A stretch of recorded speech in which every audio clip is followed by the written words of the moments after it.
Today on Government Matters, a new Secretary of Defense after a once-in-a-generation waiver happens for the second time. Two former service secretaries on what's ahead for Lloyd Austin. President Joe Biden and his team take over, but the transition isn't finished. Two government veterans explain what's next. And the #1 story of the week, a new strategy for fighting the pandemic, using the Defense Production Act to help get vaccines into arms. Government Matters starts right now. From Washington, D.C. and around the world, this is Government Matters with Francis Rose. Thanks for watching the weekend edition of Government Matters, the only show covering the latest news, trends, and topics that matter to the business of government. I'm your host, Francis Rose. A new leader is headed to the Pentagon. Congress granted a waiver this week for the second time in 4 years so that General Lloyd Austin, U.S. Army retired, could become the Secretary of Defense. 15 former defense secretaries and service secretaries endorsed that waiver. Two of them are Deborah Lee James, the 23rd Secretary of the Air Force under President Barack Obama, and Sean O'Keefe, a professor at Syracuse University and former Secretary of the Navy under George H.W. Bush. Secretaries, both of you, welcome. Madam Secretary, I start with you. Why were you in favor of this waiver, and what do you think that it means that Congress has granted it for the second time in 4 years? Well, first of all, I think Lloyd Austin is a terrific pick to be our next Secretary of Defense. He has all of the qualities that you would wish to have in an incumbent for that position. He's got the leadership skills. He has the understanding of our worldwide defensive picture, everything from China to Russia to North Korea, all of the threats, the Middle East that we face. He has great experience with heads of state and coalition building. So he's got everything that you would want to see in a Secretary of Defense. The one issue was the issue of the waiver. And at least as I read the law, as I understand the background on the law, originally in 1947, this was put in place. It was a 10-year rule. They wanted civilian control of the military. Obviously, that is embedded in our Constitution, that principle. It was later reduced to 7 years. I don't know what's magic about 10 years, 7 years. He's been out for 4 years. As far as I'm concerned, he is plenty civilian enough. He's got all of the qualities, and I support him tremendously. Secretary O'Keefe, thank you for joining us as well. That magic number of what's civilian enough, how does one determine that, not necessarily for Secretary Austin or for Secretary Mattis or for Secretary Marshall for that matter, but how does one determine that objectively looking at a candidate, do you think? Well, certainly distance from the time of service in uniform and understanding fully the scope of the national challenges that are at hand is a criteria. And that's certainly the criteria that President Biden made as a determination of his nomination. And I agree with Debbie. He's the right guy for the right job in the right circumstances now, given the breadth of his experience, the fact that he has really focused on a range of issues that really are current today. And I mean, again, the most critical feature is 40% of the uniformed military active service today are people of color. So this notion of a diversity objective is not just a concept. This is something where the very idea that there is a leader in a position that those who aspire to service, who are people of color, as well as all of us as Americans, can see that as an inspiration going forward. He's got all the criteria to serve in that capacity, and this becomes a deciding feature that I think is critical at this time, at this juncture, given the national debate that we're underway with. Secretary O'Keefe, we talked a little bit before we went on the air about the surprise that all of us found in the speed with which the waiver passed, the confirmation happened, and Secretary Austin likely to be sworn in very, very quickly. What does that say to you about any of the landscape here, any of the elements that we've discussed, the need for a secretary, the need for this secretary, the national security needs of the nation, and so on, that everybody really kind of worked together, something we don't talk about much in Congress, to get this done in a very, very fast way? Absolutely. I think it's quite notable that the lead member of the Senate Armed Services Committee was Senator Dan Sullivan of Alaska, a Republican, who has great confidence in Lloyd Austin, who believes that he is exactly qualified for the capacity right now, and took it upon himself, I think, to take a leadership capacity with not only members of the Armed Services Committee, but among his colleagues in the United States Senate to really drive home the proposition that Lloyd Austin has the confidence of the President of the United States, which is a critical feature at a time when we're trying to repair relations with alliance partners across the globe, to be able to speak for the President with authority that they will be convinced that he is speaking for the President, and to also have a scope of understanding of what the nature of conflict requires that should give you pause before making determination to use the armed forces as an instrument of foreign policy by another means. Lloyd Austin fully understands that, and he has the characteristics of an individual who can inspire and motivate the armed forces at that time. All those factors are the things that I think Dan Sullivan very effectively prompted his colleagues in the Senate and across the Congress to appreciate, understand, and move promptly to move on the waiver request going forward. Secretary James, Secretary O'Keefe used the words repair relations. One of the topics you and I have discussed on this program on a number of occasions is people.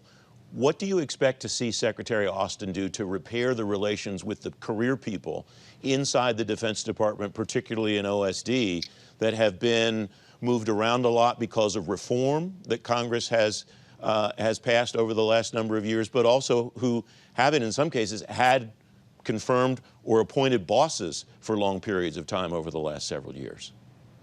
Well, this is where Lloyd Austin's leadership skills will really be put to the test. And again, I have absolute confidence that he is going to rise to the occasion. Not only does he have the experience in terms of leading large and complex organizations, he's actually got the human touch. He cares about people. He is a quiet professional. He's an excellent listener, something that far too many people have as a quality these days, but he does have it, and it will serve him well. He was asked about this very matter during his hearings on Capitol Hill. How will you work to restore the balance of civilian leadership and military leadership in the Pentagon? And he talked about really having a partnership with his senior civilians. And this is where, again, the input is so important. He'll be the final decision maker, of course, but he pledged to always get that input and to have them as full members of the leadership team have those seats at the table. I think, again, he's going to be fantastic when he meets with both military personnel and civilian personnel around the country and around the world. He's going to be someone that people will look up to with great admiration. He'll be fair, and I think with all the many things on his plate, we can talk about that, things that are upcoming. It's enormous. But I think he will put people issues, morale, recruiting, retention. I think these will be at the very top of the heap for Lloyd Austin. Secretary James, Secretary O'Keefe, thank you both very much for joining me. I appreciate your time today. Thank you. Thank you, Francis. Up next, President Biden's in, but his team isn't all in just yet. Straight ahead on Government Matters, when does the transition end, or does it ever end? You're watching ABC 7.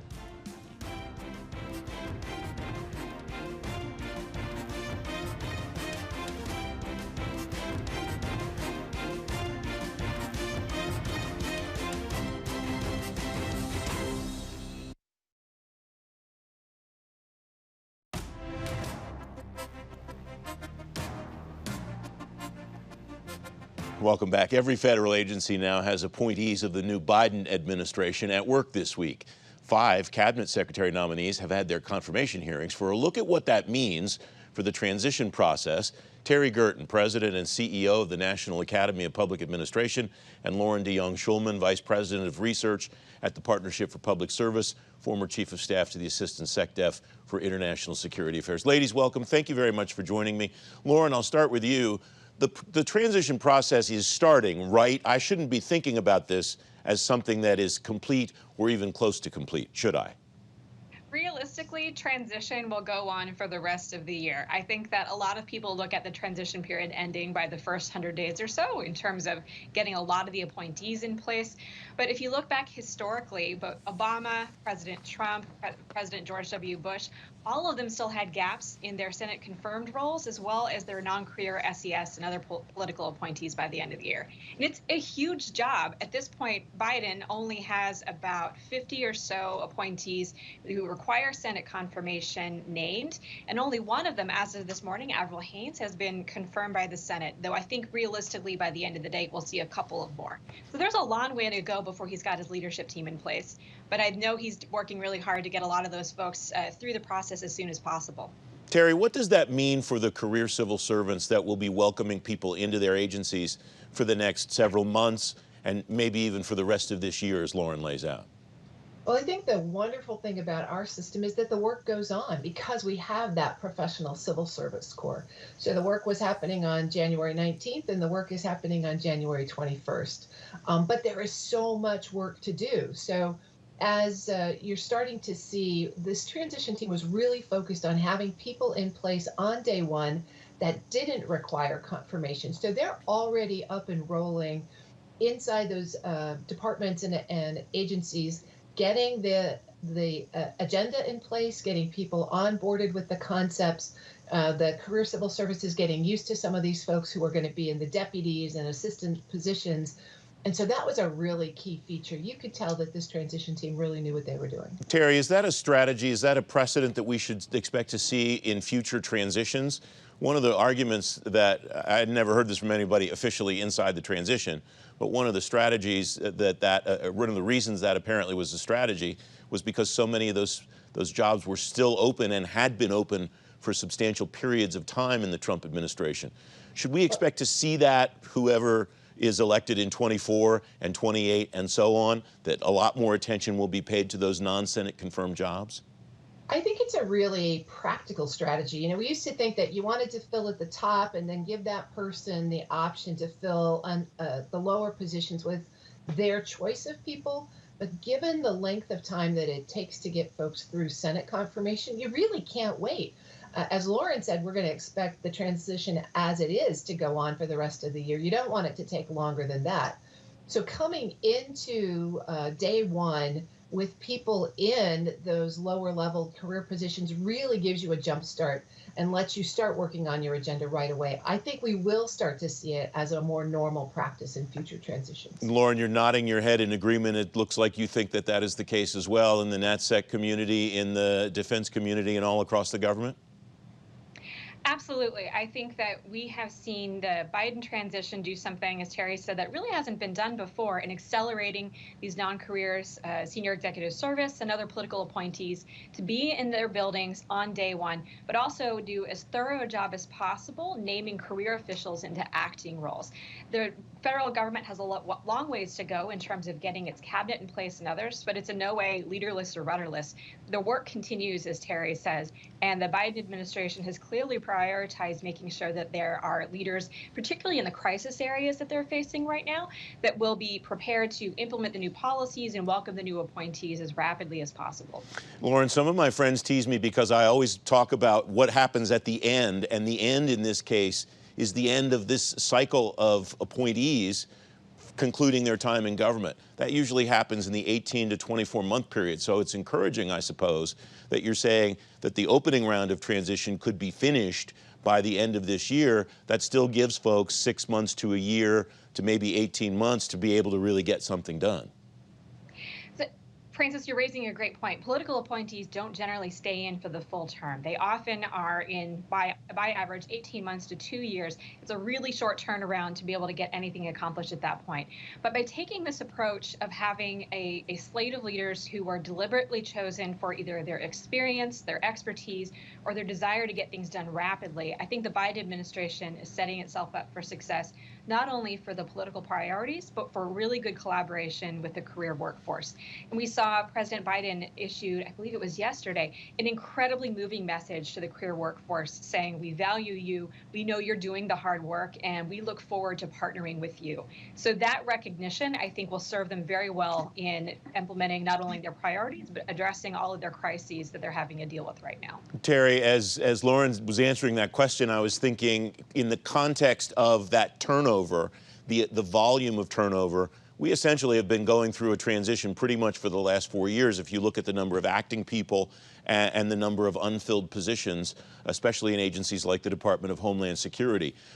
What does that do for the career force that at least, even if it takes till December, that at least there should be some period of time of calm and a lack of churn?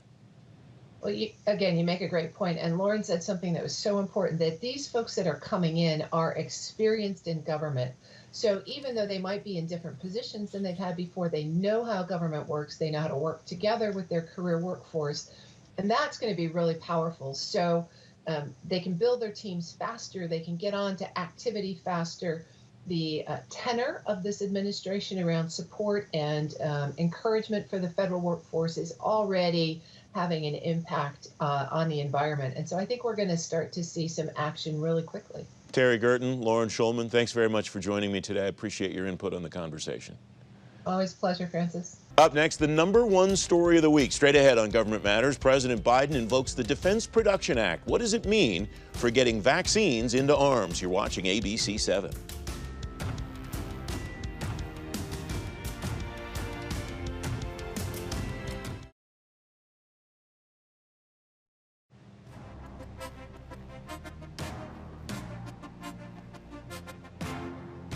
Welcome back. President Biden says the Defense Production Act will help the country get 100 million coronavirus vaccine doses in his first 100 days in office.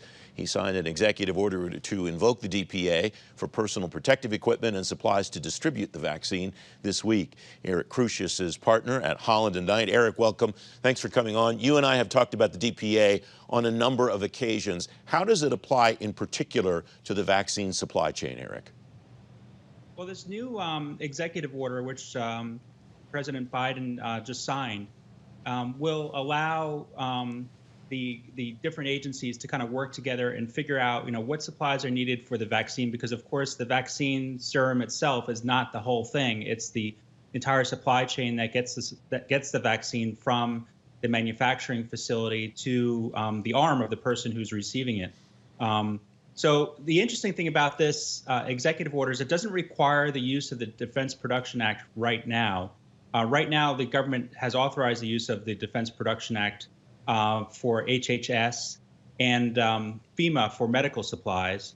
But the interesting thing about this version is that DOD is could potentially also be involved. So what these agencies have to do is they have to look at whether these supplies are coming in at a rapid enough pace to get that 100 million shots in the first 100 days, plus the PPE that's necessary.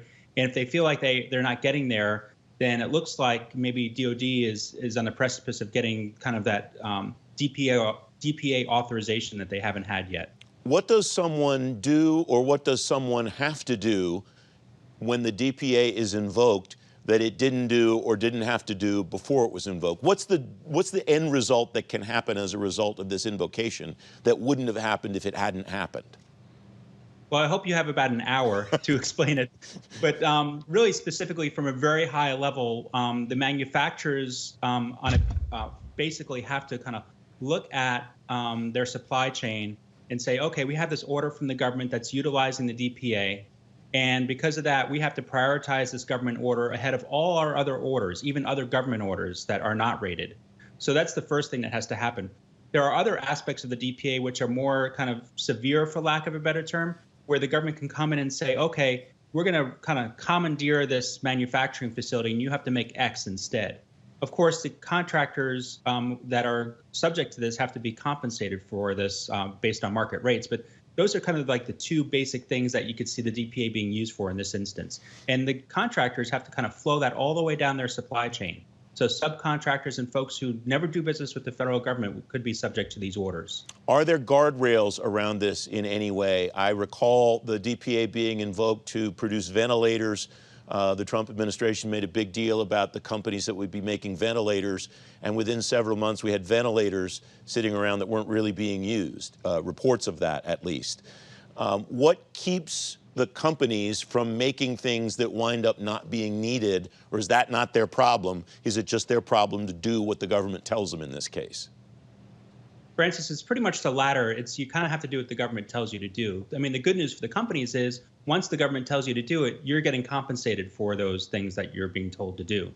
So, the contractors do have that advantage. And on top of that, let's say they push back on a commercial order that they've had to do X, or to manufacture X because they're doing this DPA order, and that commercial customer has now sued the manufacturer because they haven't produced on time, the government will step in and kind of give you, or essentially the courts will kind of give you a right to use that DPA contract as a defense, as an absolute defense for missing those deadlines. Is there a timeline requirement, or can there be a timeline requirement, or is it just make this stuff as quickly as possible? And is there any limit to what the government can ask for? It doesn't sound like there is. They can ask for anything that they need. Right. So there is a time. The government is required to kind of give you a timeline as far as when it's required to be produced by. If they don't, that's not really a valid DPA order. What happens then is the contractor looks at that deadline and says, we can do this or we can't do it. And if they say they can't do it, then there's a negotiation between the government and the contractor itself. Once the contractor kind of agrees to that deadline, though, they have to meet it, or they could be subject to cancellation and things like that by the government. Eric Crucius, thanks very much. It's great to have you on the program. Thank you. Don't forget, if you miss an episode of Government Matters, you can find it on our website, govmatters.tv, and you can get a preview of every show by signing up for our daily program guide. You just text GovMatters to the number 58671. I'm back in 2 minutes.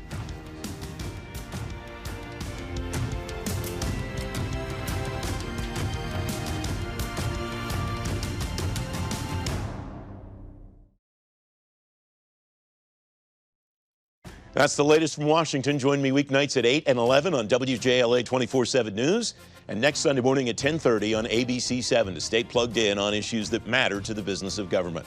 Thanks for watching. I'm Francis Rose.